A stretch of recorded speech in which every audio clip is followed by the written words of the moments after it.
recording.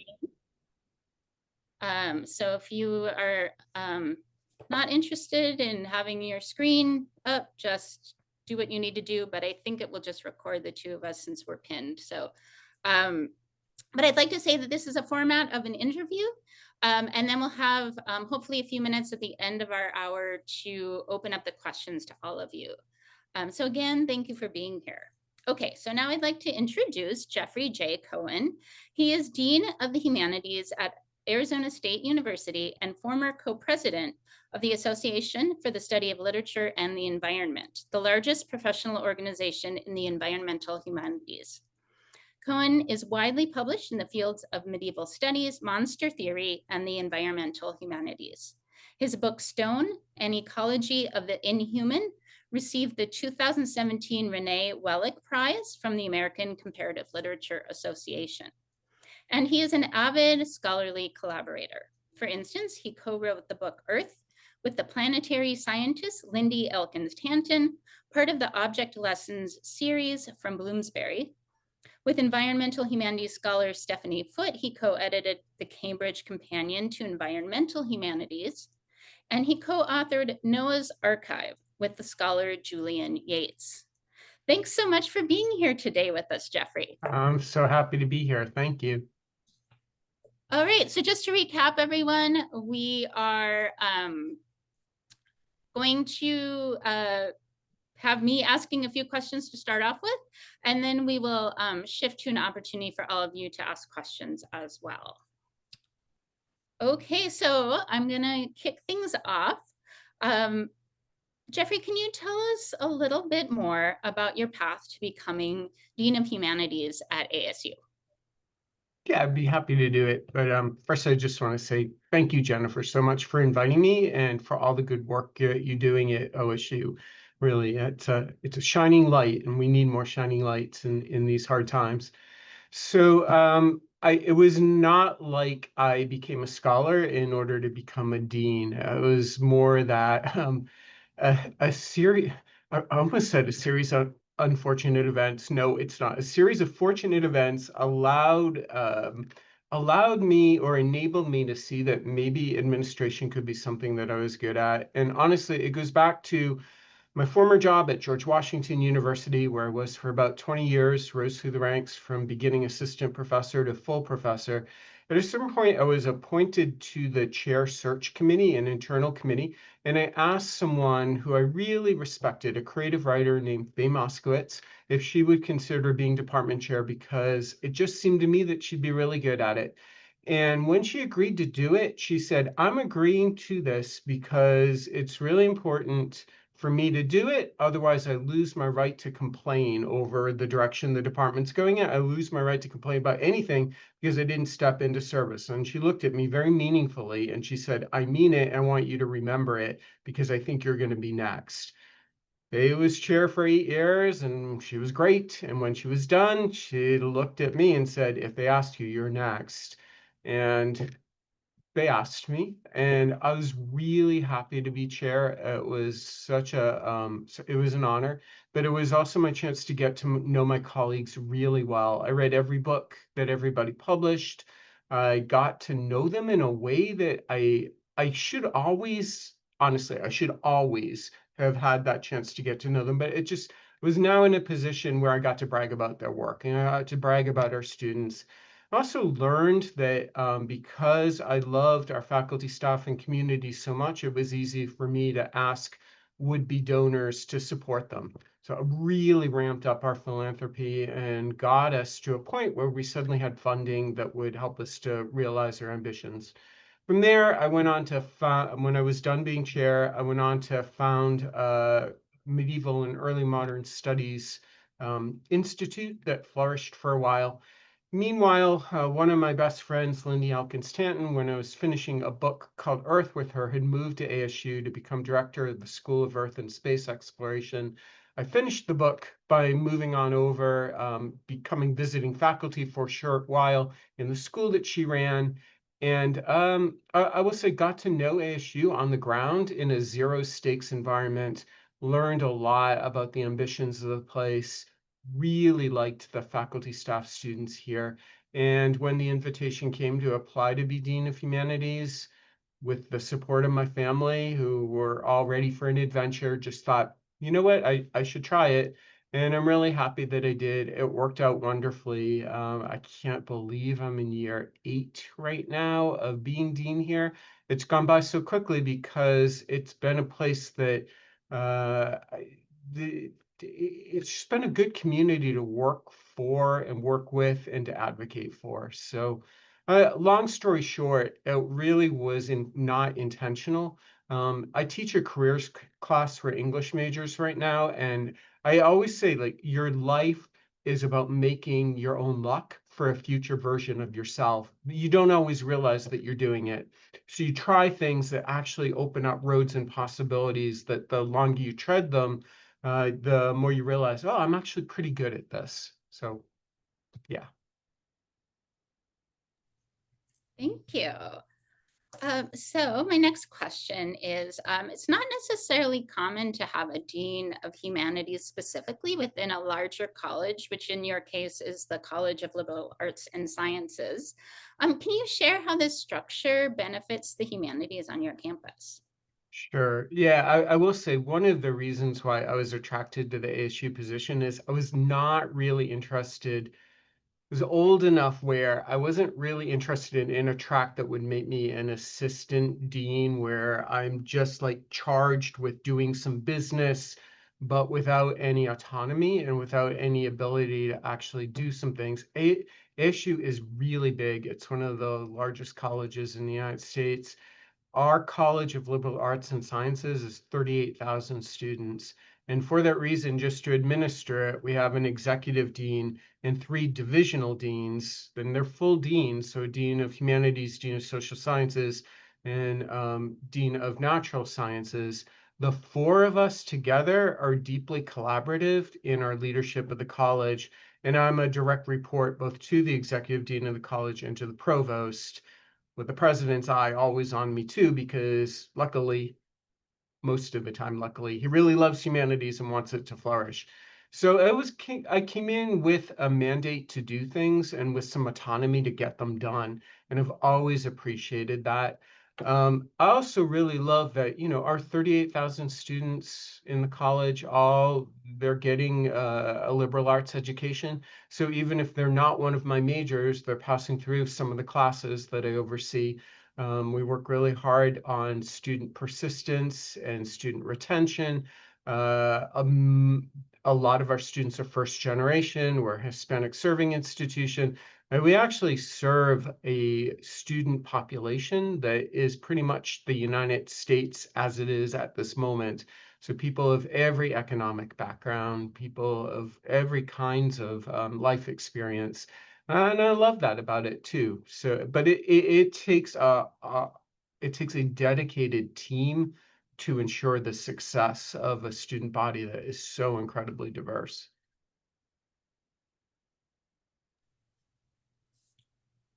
Thank you. So I would love to learn a little bit more about the different approaches to advocating for and elevating the humanities that you've taken because they've been really successful. So can you tell us about some of the key strategies you've taken at ASU? So, Jennifer, one of the things I realized early on, and I saw this in the ways in which so many of my friends and colleagues had been made unhappy at their own institutions, is the worst thing that can happen is to have a new leader unleashed upon you who comes from the outside, who doesn't understand your community, but has a vision that they want to implement. Like, God save us from visions that people are implementing. A vision is only going to work if it's shared and it comes out of the community itself. So I spent my first year getting to know the community. I had a mandate to act fast and to move because there were a lot of challenges going on in the humanities division at that point. They'd been in the news for not good reasons, and there was a lot of repair work to do. But one of the things I wanted to understand was, why was it that a faculty who, when you look at their credentials and all the great things that they had done, were feeling demoralized and undervalued? Why was it that students, considering that they had access to incredible teachers, were not choosing to be humanities majors? Why was it that the full potential wasn't being realized? So, we did a survey. ASU loves to have data, so I'm just like I'm gonna learn to use data a little bit better. We interviewed more than 800 students to find out what they thought about humanities. It was really heartening to find that the students here already believed that the humanities courses they took were some of the best courses the university offered. They always identified them as favorite courses. So, it allowed us to argue from strength that we have students who really love what we're doing. Why is it that our community is not valuing itself as much as our students do? Why is there maybe a translational problem where people were thinking the university wasn't valuing humanities, which I think was actually a misunderstanding, but that's work to do. And what was it that we could do that could galvanize us as a community, give us energy, give us affirmation, take us out of the kind of funk a lot of people had fallen into and redirect us? So I worked with a marketing firm. We created all kinds of what marketing firms call collateral, but it was really just like energetic videos, things that could explain to students and give them the language for why they would study what they love and how they'd have a career out of it. Got faculty to talk a lot more about the careers in humanities, and that can be a hard thing. If you're trained as a philosopher, in which philosophy is an absolute good, you don't necessarily have a good language around why it's also a career good. And yet, so many philosophers have gone on and done things like found tech companies, or you name it. The world's open to any philosophy major, to get our faculty better equipped with talking points and all that. So we worked really hard at all of that, and I think that energy and enthusiasm and affirmative bent, I think, has served our community well. I think I'm going to ask a little follow up on that question because I know that you use some specific kind of marketing language that I really appreciate, creating a fulfilling life or exploring human adventure, which I also really like. So like how can you talk a little bit about sort of how you came up with some of that um I mean, for lack of a better term, sort of advertising language, and and then also maybe talk a little bit more too about how this led to also creating new degree programs, because I know some new Mm. programs have come out that have also kind of re-energized things in different ways. So if you could touch on those two a little bit more. Happy to do it. And I know that many of us as academics are allergic to marketing language because we've seen colleges fall into it in ways that are really cringy and we don't want to stand behind it. That's the worst of marketing. But if you actually get to know people that are good at marketing, you come to understand that it's actually solving a problem of communications and getting people to hear the message that you want to get across. That's a good. And if marketing and communications experts can help you in it and do it in a way that's aligned with your values, you should totally do it. I'll just say as a little anecdote, last spring I was leading the evaluation of an English department, actually at an Ivy League university, but they were having a problem with not getting enough majors. In fact, they'd been dwindling for something like 15 years. And one of the senior faculty, when I was talking to them about possibilities, said, "Well, it sounds like you want us to do marketing." And he made the most disgusted face. And I said, if you put it that way, of course, it's not going to sound right. But here's the way to think about it. You have a faculty that is the envy of the world. If they're a closely guarded secret so that no one's showing up to be in the classes, then what good is that? It's not about marketing. It's about inviting people in, open the door, put a welcome mat out, show students what they'll actually gain by being in your classes, by studying for your degrees. And that's pretty straightforward to do. Jennifer, you picked up on one of the terms that I really love in our marketing, and I must admit that one came from me. It's adventure. So you and I are both medievalists, and we know adventure, aventure, is such a great medieval word. And I always think of it. One of my favorite authors is Marie de France, and Marie uses it in her lays all the time. For aventure is the moment, is like the turning point moment. She's got one of the stories where a woman is locked in a tower for 2 years and can't seem to get out of it, and decides she's going to commit suicide by throwing herself off a cliff, and goes to the bottom of the tower to get out and finds the door's been unlocked. And I always think about it, and that's the moment of aventure, right? She had to try the door. She had to actually get out and move herself into motion before she finds that there's an entire world out there waiting. If we can go back to this medieval idea of adventure, which, adventure is advent, it's future making, we actively in the humanities equip our students to make their best futures, no matter what that future is. And we don't even know what that future is ahead of time.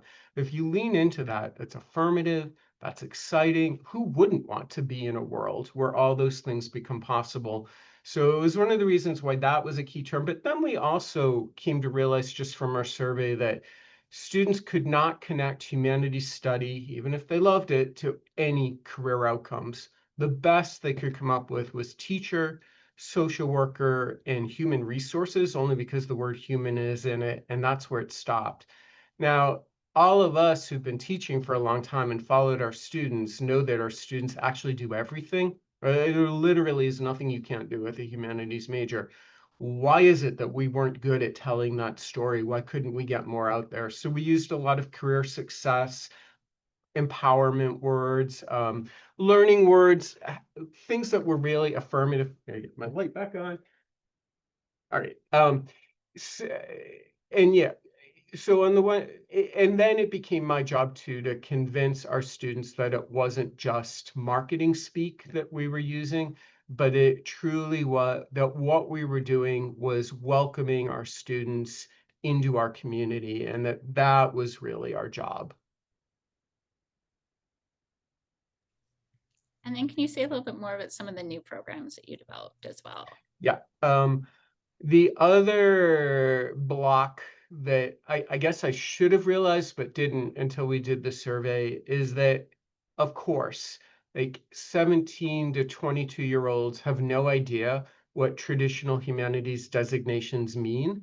Why would they know what you actually do when you study history, right? They just think it's vaguely related to the past. But there's a lot more than that. English, complete mystery to them. It's like, oh, you read a lot? Well, sure, that's part of it, but there's so much more than that. If our designations, if our traditional humanities disciplinary terms were not meaning anything to our students anymore, we're not pulling them in any way, then I thought, well, then how do we reach them? And one of the things I asked my faculty to do is to look across at what courses students were voting with their feet to take. And at ASU, it rounded out in the humanities, it was around a cluster of culture, and culture meaning both intercultural competence, so studying languages and cultures not your own, but as well as social justice within that bit there. Environment, all our environmental courses in a time of climate change, of course, students were really interested, and humanities are so important to thinking about what to do in a climate altered world, and our faculty were teaching those courses. And then technology, rightfully so. Our students are concerned about technology. They want to learn more about it, but especially from technology and ethics or humane technology kind of background. So those courses were also doing well. We took existing courses that were doing well, aligned them with a new introductory course, a capstone experience, and a required internship, and called it the Culture, Technology, and Environment degree. It's a new BA. It's been out for about a year and a half, 23 majors in it. A couple hundred students have taken coursework through it. So it's been very popular, and it was a low resource way of getting students to align things that they were already interested in within humanities study and give it a designation that actually spoke to them.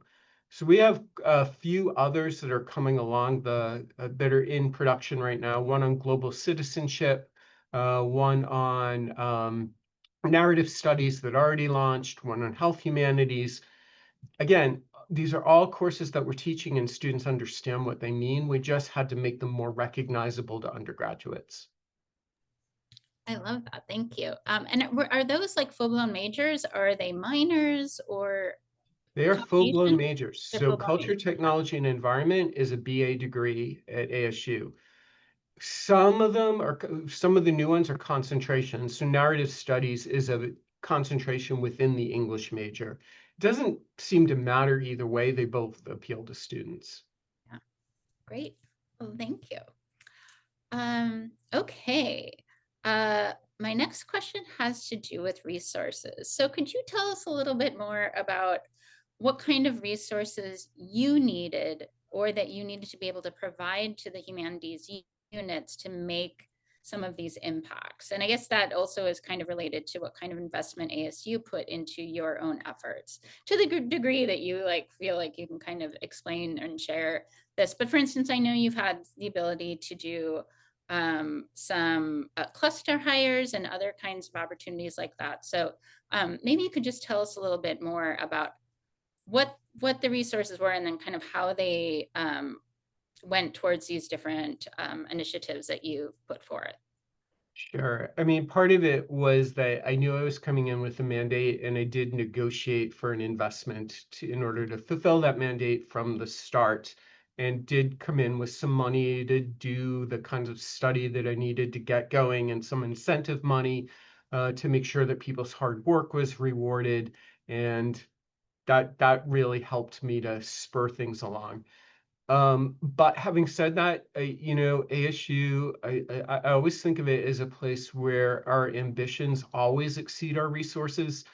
We are continuously looking for the resources that are going to enable us to accomplish what we're up to. For example, ASU did not have a relationship with the Mellon Foundation, which is one of the stalwarts for funding humanities. We developed that relationship. Mellon has invested $7 or $8 million into our humanities program since 2018, allowed a lot of things to happen. So we'll look for the resources no matter where they are. The same with philanthropic resources. I will chase down any successful alum and usually invite them back, get them to know our students, think about supporting them with scholarships, initiative money, and so forth. So the resources, we are a state university that is not well supported by the state that we're in. We're pretty much an entrepreneurial entity that has to grow its own resources. That's fine. I lean into that and I work hard to grow them. But I will say, unlike many of my colleagues at other universities, there is an incentive program here where your successes do come back, not as enough, but as some revenue that you can help to feed into what you're doing. And that, of course, makes people incentivized to want to continue to grow and reach more people. So that has helped too. When it comes to the hiring, I think it really helped us that we had a tradition of pretty strong hiring in the humanities, and then we're able to make some really good hires simply by inviting more people to join our community. Success built upon success, and that's why we got funded for things like cluster hires, some star hires. Um, you know, we've been very fortunate with the senior scholars who very often have a choice of being anywhere they want, but have found ASU to be a congenial place to be and come here. So we're very lucky that way. Thank you. Um, my next question has to do with sort of the relationship between sort of curriculum and student enrollment and fostering research. So some of your initiatives have been focused on kind of both of these areas. So I'm wondering if you could say more about how these two branches work together. And maybe this is also an opportunity to talk about some of your centers and labs and things. I know you have the Mhm. Humanities Institute. You also obviously have ACMRS, which is a fantastic center of study, and the Humanities Lab. So maybe you could also touch on those a little bit. Yeah, happy to do it. So One of the things that I recognized from just being a scholar who's been out in the field for a long time is I watched, especially during my time at George Washington University, as many of the scholarly societies that I know and support and have supported me have poured literally tens of millions of dollars into the reinvention of graduate education in the humanities, and we have very little to show from it. And that helped me to come to recognize that really we were doing cart before the horse. If we don't reinvent research in the humanities at the undergraduate level, there's not going to be the rest of it. Doing good research is fundamental to studying the humanities. So we need to start by incentivizing undergraduate research, getting a research culture around that, making it clear that we're not training undergraduates to be future PhD students, right? That's one of the things we do. But we want everyone to learn that research should be part of the air they breathe in a college. So how in order in order to help foster that kind of community, we have a variety of centers and research initiatives, and their charge is not only to do research at the highest level and help our faculty to become world famous for the work that they're doing and to get that work funded, but to make sure that undergraduates are always included as part of their project. So something like Humanities Lab is our experiential learning lab. It always has 5 or 6 different courses going where we pair a humanist with someone from a different discipline. It can be a community practitioner, it can be a natural scientist, and they gather 20 to 30 students around a problem, say, of guns in society, and the students work to try to solve that problem using humanistic methods and research. And it really is energizing, and they present in a big way, and if it's a really good project, we fund it for an after lab. So that has served us really well. Um, we have ACRMS, which has been around for a long time. I think they're 25 years old.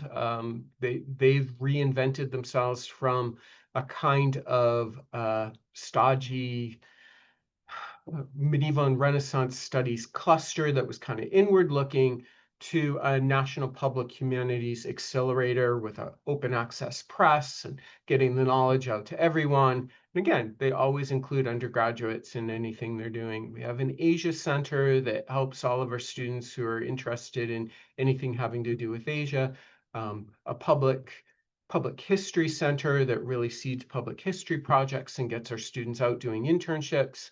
Um, we have a Humanities Institute that is our research accelerator here. It's very well funded through both our knowledge enterprise and the college itself, helps faculty with seed grants.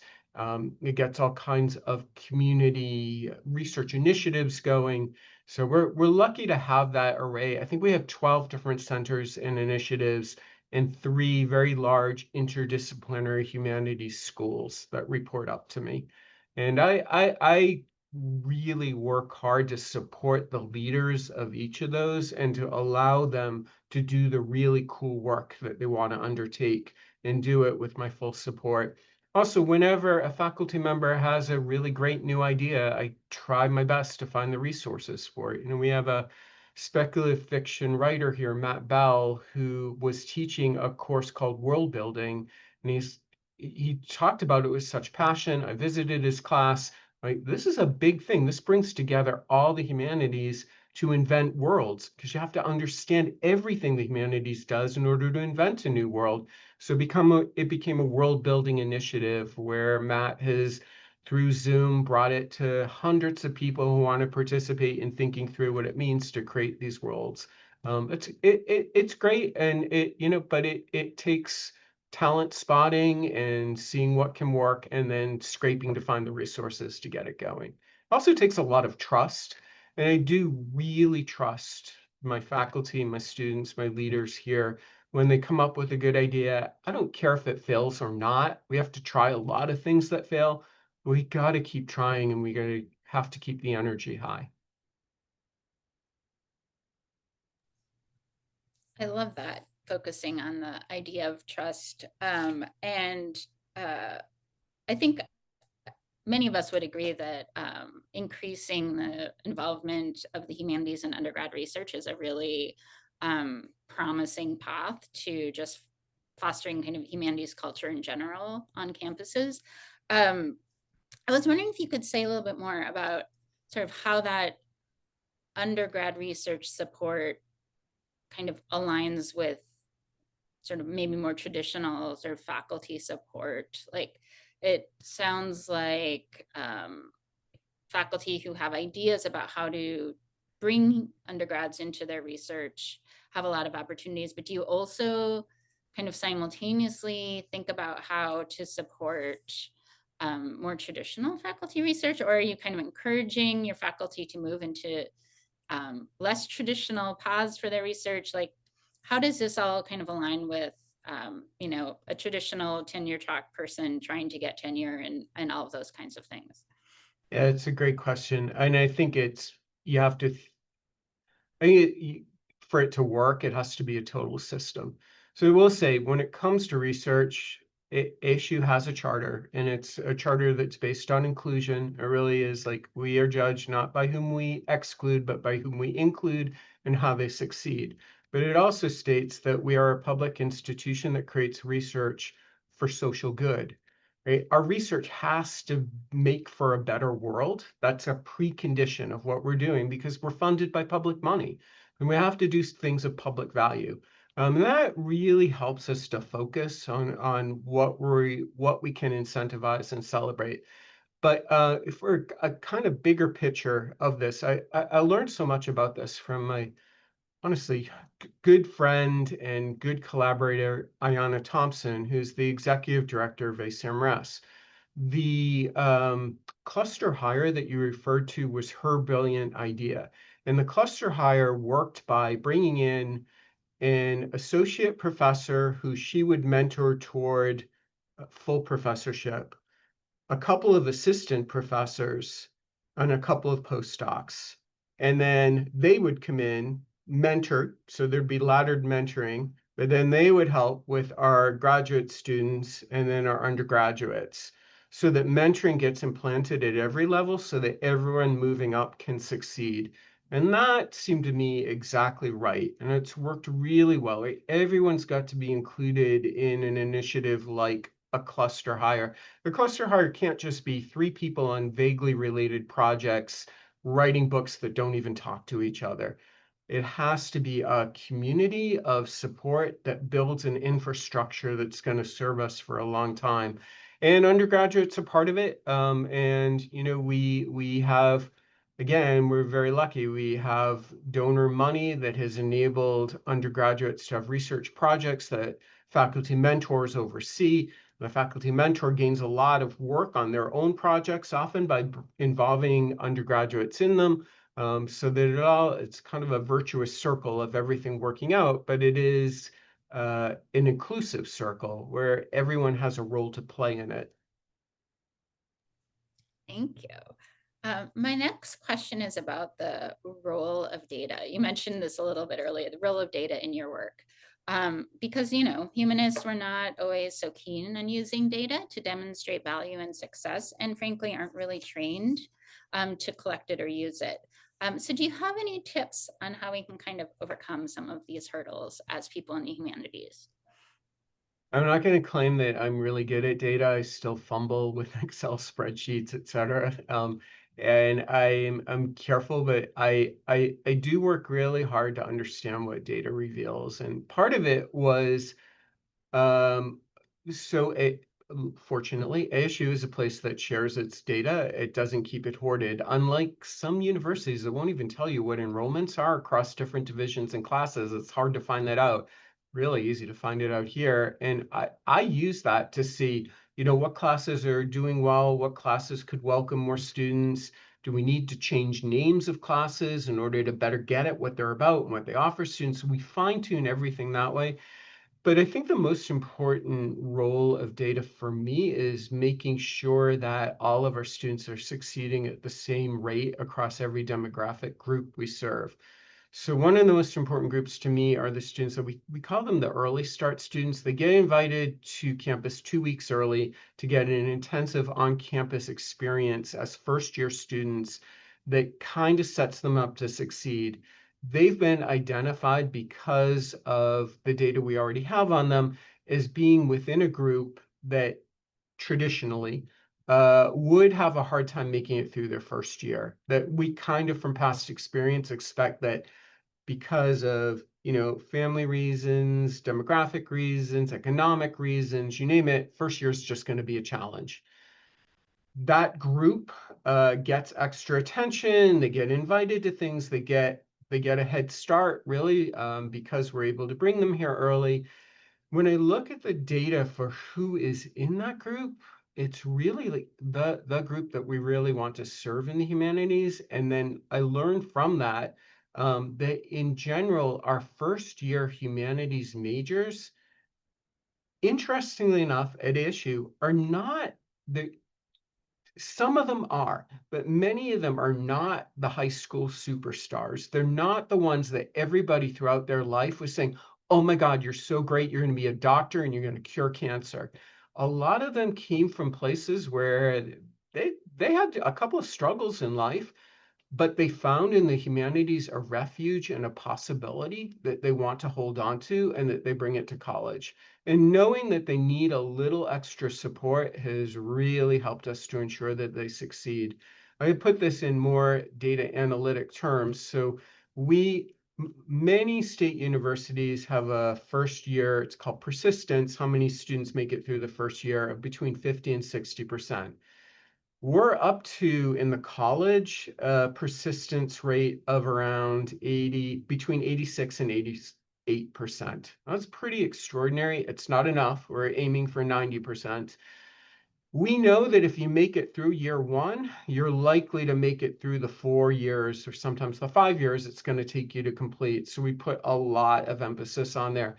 But we also want to make sure that persistence is at the same rate no matter what demographic group you're from. So if you come from an economically more challenging background, we want to make sure that you make it through year one at the exact same rate as those that come from an incredibly wealthy background. And the data helps us to follow through who we're succeeding with and who we need to work harder with. So I learned a lot from that, and it really has helped me. It helps you to see where the weak points are, and it helps you to see where the possibilities are. Great, thank you so much.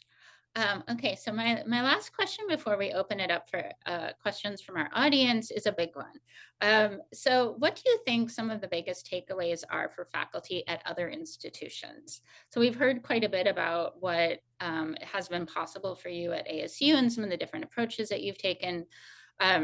How might we communicate better with leaders at our own institutions about the value of some of the strategies that you've shared with us? And what are some of the things that faculty can do, even if they don't feel like they have the attention or support from administrators?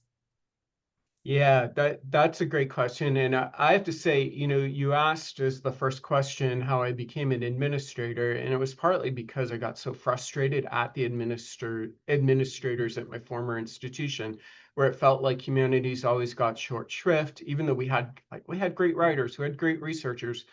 I was always writing to our vice president of research saying, like, lots of test tubes in that brochure. Could you show a book? Could you show that we have students who are actually doing amazing work at the Folger Shakespeare Library? And like, that persistence works.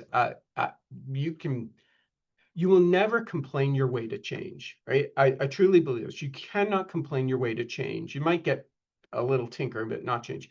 You can persuade your way to change. So it wasn't enough for me to go to our vice president for research and say, could you show a book and leave it at that? It was like, could you show a book? Because we just started a program at the Folger Shakespeare Library where our undergraduates actually get access to the rare books. Undergraduates have never had that access before. Wouldn't it be cool to photograph it and to show them looking at an early modern book? And like, yeah, that actually would be cool. And once you start getting that, you can build on the momentum. It takes persistence, it takes optimism, it takes an affirmative bent. I get it. Like, it's easy to get tired. It's easy to give in to despair. We live in a world that's so challenging. We live in a world where sometimes you just want to shut down and it feels like it's too much. But I think for me, having had even some close friends give into that and see the ways in which that limits what you're able to do, and it's something that you carry with you in a heavy way that makes your life really hard. It doesn't ultimately serve us well. I can put this a different way. I use the word welcome a lot, another medieval word that I absolutely love, right? It's the good coming. We want people to be on their journey in a good way. Our classrooms set them on that journey. We're not welcoming students if our classes are not spaces where the excitement for what we do gets communicated. If our classes turn out to be simply places of despair and despondency, or if the only ways we talk about the humanities are in ways that make it clear that we've given up, then why would any student want to join into a community that's given up? Our students are young. They haven't lived through as much as we have, and they really want us to give them hope, a sense of adventure, a sense of agency, a sense of possibility. And I think we in the humanities are really good at doing that, but sometimes, it takes effort. It's not the easiest thing. I often compare it to running. I run and I bike in alternation every day. I don't feel like doing either of those things many mornings, but I psych myself into doing them, and I'm always happy that I did as I'm in that moment. That's the same with community. You wouldn't believe it, but I'm an introvert. I really actually don't like showing up for things. I don't like having to make things like it always feels like a pressure on me, but I'm always glad that I talk to myself into doing it and that I'm doing it, and it makes me happy to be able to make things possible for other people. So yeah, there's no magic formula. Everybody works in a different institutional structure with different things foreclosed and different things possible. I guess it takes being relentlessly strategic and always figuring out that, no is often just a first thing, but it's not an ultimate thing. It's kind of our job to find our ways around that initial no or that initial hesitation. Yeah, I think that's a great point that no isn't always the ultimate thing. I wanted to just follow up on one small piece of what you said, which was that you kind of ended up in administration in part through that frustration. And do you have any, I know, kind of broader thoughts on if a faculty member or member of a university staff or any different kind of role would like to pursue that path? Do you have kind of thoughts on how one does that or how one begins to work with administration if the ultimate goal is to become part of that system it's yourself, like if you have any kind of thoughts about that transition at all? I have a lot of thoughts on that one. I've seen it enough where very often somebody post tenure and promotion to associate winds up in their first leadership position, but it's not recognized as a leadership position. It can be associate chair, director of graduate study within a department, something that actually is like a non-supported leadership position. And then and they're done, they're kind of pushed into it because it's time and they're not giving training and support. I think that's a crucial moment. Those higher up should be aware of that and allow those anyone in that situation to get leadership training. Leadership training really helps. It's just an absolute good, because it helps you to do things like manage up, time management, forming consensus around colleagues who are your equals, and yet you're in the leadership role, and giving people who are in those positions a community. So I started in the humanities, a faculty working group for leadership that is almost all associate professors in their first leadership roles to get them to see the ways in which they can succeed find fulfillment, support each other, form a cohort, and think about, do I like this? And do I want to move up? And then to have the support to do that. There are lots of good leadership programs in the humanities. MLA runs a really good series on them. ACLS has invested in a few. I'd say, find those things out. Leadership books can be really cringy sometimes, but some of them are actually pretty good. It's worth doing a little reading there. And it's totally worth reaching out to people. Most academics, especially in the humanities, are not jerks. And if you reach out to them and say, look, I'm thinking about maybe a leadership role, would it be possible to connect? 9 times out of 10, that person is going to say, yeah, absolutely. I'd be happy to talk to you about it.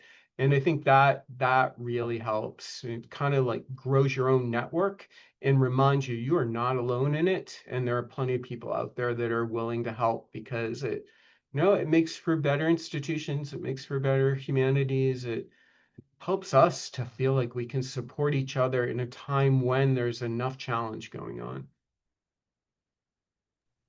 I think that's a great observation on which to wrap up our interview component. So thank you again for all of your thoughts on these questions. My pleasure. We have 10, 12 minutes left. And so I would love to open it up for questions. Probably the easiest path is to type your question in the chat. But if anyone feels really strongly that they'd rather say their question, you can raise your hand and we'll let you ask a question that way.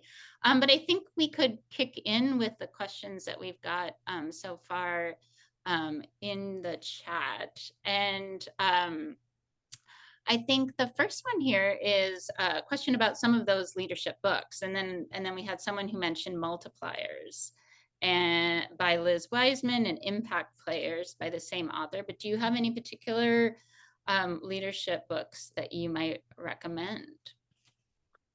Um, Putting you on the okay. spot a little bit. Yeah, no. So, all right, here's an admission. I love books, and I'm so old-fashioned that I still don't read on a Kindle or anything like that because I don't want anything beeping at me. I spend so much of my time on screens. I like, I love my old-fashioned books. I've gone back to that. Proudly use books for literary reading, so rather than leadership reading. Leadership, I must admit, I'm more likely to turn to a podcast for. So Adam Grant has a really good podcast that I like a lot, and I've learned tons from it. He's not a humanist, but he's got a humanist curiosity about how the world works.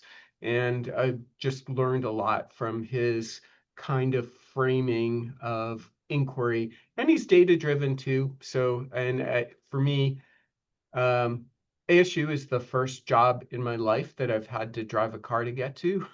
And I didn't know what to do with during my 20 minutes on the way in, 30 minutes on the way back, because I didn't want to listen to the news. So I listen to leadership podcasts sometimes. Okay, we've got some questions coming in. Good, thank you so much for contributing these. The next one is about, do you have any recommendations for reaching parents? This has been a key roadblock for us in persuading students to major in the humanities. They say their parents are against it. Yeah, this one kills me because very often the parents who are against their students studying the humanities majored in art history. I mean, that's happened to me so many times, it just kills me. I think one way to reach parents is to work with if you have a recruitment office or a marketing and communications office, and they do parental emails, because almost every recruiting office simultaneously has to market to the parents and to the students, and those are two different batches of emails. My daughter is an ASU student right now, so we did marketing to parents where I talked about as a father what it was like to have a student here, to reassure parents that we take good care of your kids once they're here. We allow them to flourish, and to put in a plug for studying what you love. She's doing political science and French, and I said I know that she'll have a job from doing that. So working with people can be a way to do it. I also try to show up uh, at the parental gathering that we have when they drop their first year students off and get to know some parents that way too and give some reassurances. Um, but and the other thing I should say too, the other thing that we realized was really important was having language on our humanities websites about careers because it's useful for students somewhat. It's also useful for students to get that language, to use it to explain to their parents why they're going to major in the humanities and why they're going to have a good job. And then the parents themselves, if like, if their daughter says, I'm going to become a film and media studies major, they're going to go right to that major and look, say what's going on. And if there's a little thing that says careers, they'll feel so much better about it. Thank you. Let's see, our next question is about, yeah, that kind of question of selecting majors, when that happens. Does it mostly happen at ASU that they've claimed that major when they come as freshmen? And if so, are you speaking to folks as high school students, or is that something that at ASU they do a little bit later? Here at OSU, definitely they're encouraged to make a choice when they come in, even if they end up changing. And so it can already feel like we've missed the window when people are already here. Yeah, Jennifer, I totally get that. And I think you're right. And that's the system most universities and colleges went to because they came to realize that that hooks students immediately into stronger advising. It does a disservice to the student in that it doesn't give them a year or two to discover what they love and tracks them into something. It's the same at ASU. You declare your major before you come here. We have a very rich pipeline in found majors, meaning here's another opportunity that we always take. Third week of October is Humanities Week. It's a week where there's my Humanities Week Frisbee, which last year I accidentally hit a student with when I was throwing, but humanities is everywhere during that week. It's not coincidental. Third week of October is right before students register for classes for the spring. It's also the time when first year students and second year students, if they're going to change majors, are most likely to change majors. They'll see humanities everywhere. They'll be a little curious about it. They'll come to a table to get free donuts and maybe like our English major cap. I mean, we're really into swag here. But they think, oh, maybe I should learn more about it. So we get a lot of our found majors through active recruitment like that. I also have our faculty talk to their students during that week about potentially majoring in their discipline. And I think the way I got to my faculty and convinced them to do it is to remind them that no student deserves to feel like a failure. But sometimes when they choose the major that isn't right for them, they're set up to feel like the problem is them rather than the major not speaking to them. It is our job to find the things that will welcome them and excite them. And if it's the humanities, we should be proud of talking about what they'll gain from it. Also give the faculty a note that they can send that has a list of famous humanities majors and what they went on and did. And that seems to really resonate with our students as well.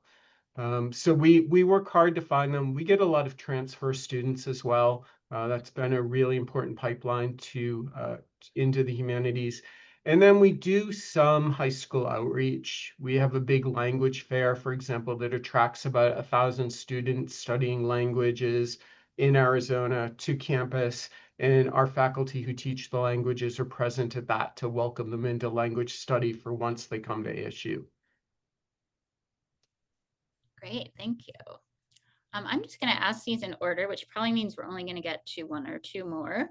But just those of you who, if we don't get to your question, know that I will save the chat and share it with Jeffrey. And also you can email him if you have a follow-up question. Please. Reach out if we don't get to your question at this point.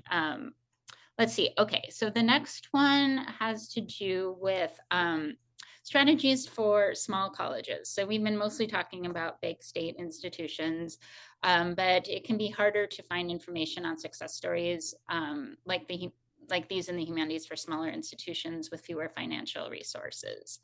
Yeah. Uh, Yes, I hear you on that one. So, here's the thing. Luckily, we have lots of good organizations that are helping us to do our work as humanists. And I say this in my private capacity, not as Dean of Humanities, but in my private capacity as a concerned citizen. I'm on the advisory board of the National Humanities Alliance, which does lobbying for Congress, which did launch a lawsuit against the defunding of NEH grants, et cetera. National Humanities Alliance has so much good material on their website. I work extensively with them. They've been good at collating best strategies that work at every college, no matter what size you are. I think they're up to 3 different reports that are free to download. Do not ever think that you have to start from scratch. We have so many good organizations that are already doing that. So National Humanities Alliance, absolutely one of them. American Academy of Arts and Sciences also has very good materials out there. ACLS, MLA, you name it. But NHA, if you want to look for where to start, they'll give you everything you need. So you're not starting from zero and you realize you have lots of good, smart colleagues who are in it with you and trying all kinds of things.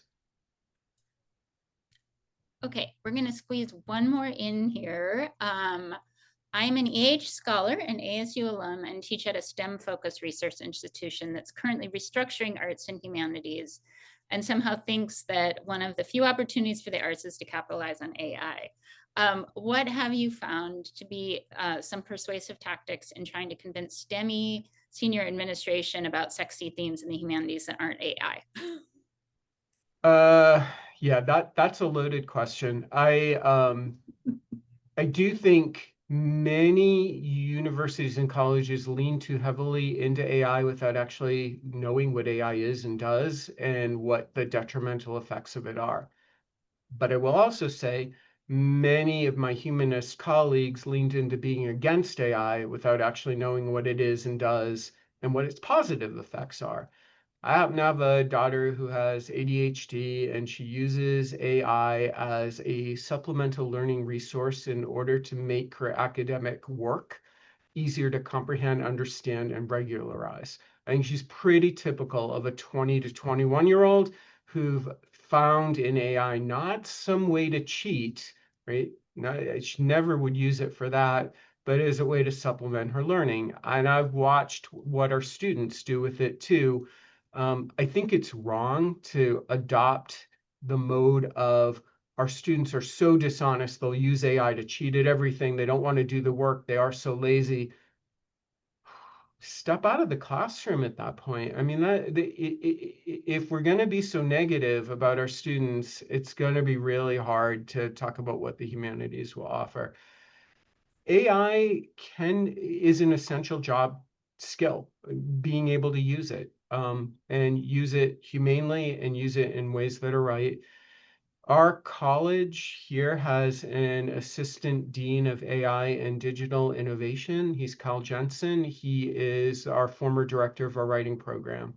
A lot of the good AI work that's here is on AI and ethics, and it's in our philosophy department. AI and technology. I mean, these are important things to think about at this moment, and our students want to think about them. So I'd much rather help them to think about them well and rigorously and ethically than to imagine that there can be a world that doesn't have AI in it anymore, because that ship sailed, unfortunately. So um, you might I know a lot of people don't want to hear it, but I actually do think that that is a way for us to get some attention away from some of our more STEM-oriented colleagues who've often leaned into AI in a way that's not useful, not helpful to students at all. I really do think humanistic work in it is of great use, and students are voting with their feet to take classes where they can learn about good uses of it. And I want to say I'm an environmental humanist. I totally get that there's a horrible negative impact from it, and that is not sustainable. Like all of it's built on the pillaging of copyrighted work, etc. Like I understand all of those things, but that is not going to allow us to close a door and say, yeah, no, I can't have anything to do with it. Again, I say this as a dean who has to make sure that his students succeed. They're using it, so I've got to find a way to make them use it well. And I do think institutions need to find ways to help us to use it better without the environmental impact and in ways that are fairer as well. Okay, well, I think we're past our time, and so we should probably wrap up. But I just want to thank everyone who came again today to hear our conversation. We really appreciate it. We did record, so when we have a chance, we'll post that at our humanities.okstate.edu website in our archive of events. Feel free to reach out to me or Jeffrey if you have any follow-up questions. And thanks again so much to Jeffrey Cohen for meeting with us today and giving us a lot of ideas to think about as we go forward in these interesting and challenging times. It's been an absolute pleasure. I want to thank everyone who's come here today. I really think it's because of all of us together, working together, that humanities is going to have a bright future. I truly am optimistic about it, especially because, I mean, look at the colleagues we have. Right? We've got a lot of good things to build on. We just have to keep making sure that we do it together and not against each other. 100% agree. Thank you so much. Thanks, everyone. Bye.